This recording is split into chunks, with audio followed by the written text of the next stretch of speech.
Reading this story, and basically a 15-year-old girl died from a heart attack during sexual intercourse with a 26-year-old man, and she's a Brazilian girl. And it's odd that they released her photo because normally, well, it's an American standard to withhold and conceal the image of somebody involved in a news story if they're, not an adult. But I guess Brazil has a different, way of doing things. But essentially, this girl, her name is Gabrielle Dixon from Sao Paulo, Brazil. She fainted while having sexual intercourse with a 26-year-old partner in his car, and he told police that she just turned blue. Her body and lips just all of a sudden turned blue while they were having sex, and she just died. And I really think this is a great way to segue into a topic that we need to discuss, and that's older men having relationships with teenage girls. It's growing up. When I was a teenager myself, when I was going to high school, and when I was on the school bus, there were a lot of girls that were on the bus with me, and I would notice that guys in their 20s would be trying to flirt with these young girls, and they didn't even try to make it a secret. And I think that in the black community, that's a major problem that we as black people just don't address. At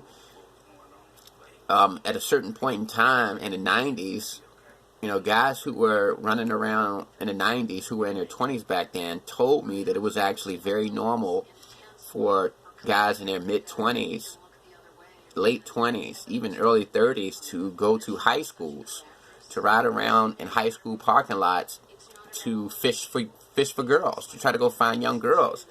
And this is even evident in some of the rap music from the 90s. I mean, Too Short has a song that he released when he was about 29 years old, and he was talking about hitting the parking lot of a high school to go pick up girls. And I am going to give him the benefit of the doubt and assume that he was going after 18-year-old girls.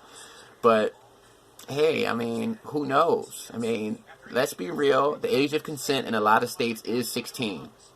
But at the same time, if you're in your mid-20s and late 20s, you should have a moral responsibility to not go with a girl, not have sexual relations with a girl that's that young.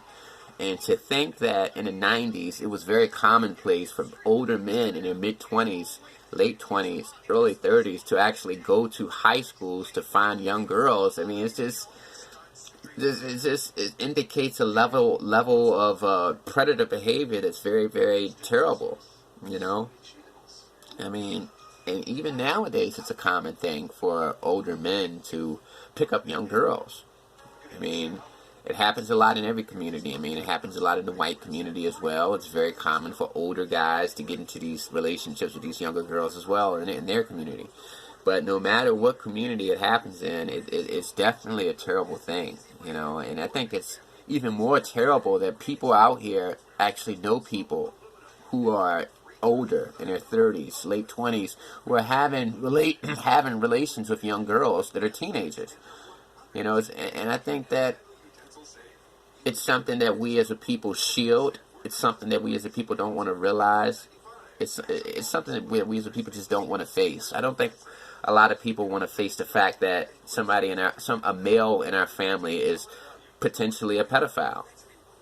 And yeah, the black race is the only race in which the pedophile numbers are not really reported on the same frequency as other races. For example, white people, they do a pretty good job at identifying pedophiles and stuff like that. Because if you look at the prison statistics, the majority of people who are arrested for sexual crimes against children are white.